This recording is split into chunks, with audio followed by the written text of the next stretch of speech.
Washington Hilton hotel میں firing کے ملزم پر آج فرد جرم عائد کی جائے گی۔ شوٹر پر وفاقی اہلکار پر فائرنگ سمیت 2 الزامات عائد کیے گئے ہیں۔ کیلیفورنیا کے رہائشی 31 سالہ کول تھامس ایلن نے واقعے سے کئی ماہ پہلے اسلحہ خریدا، ہتھیار اپنے والدین کے گھر پر رکھے۔ FBI نے حملہ آور کے گھر پر چھاپا مارا، قریبی گھروں کی بھی تلاشی لے کر ابتدائی رپورٹ مکمل کر لی۔ صدر ٹرمپ نے ملزم کو مسیحیوں سے نفرت کرنے والا شخص قرار دے دیا۔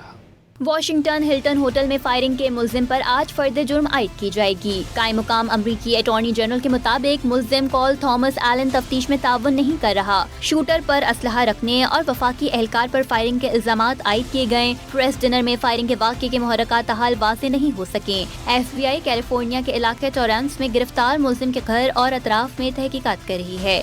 امریکی میڈیا رپورٹس کے مطابق ایلن نے حملے سے پہلے اپنے اہل خانہ کو تقریباً 1000 الفاظ پر مشتمل ایک نوٹ بھیجا تھا، جس میں صدر ٹرمپ کو نام لیے بغیر غدار قرار دیا گیا تھا۔ صدر ٹرمپ نے فاکس نیوز سے گفتگو میں کہا کہ ملزم کو مسیحیوں سے نفرت ہے۔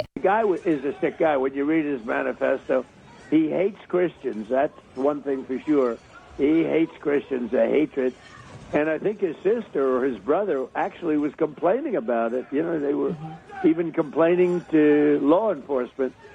So he was a very troubled guy.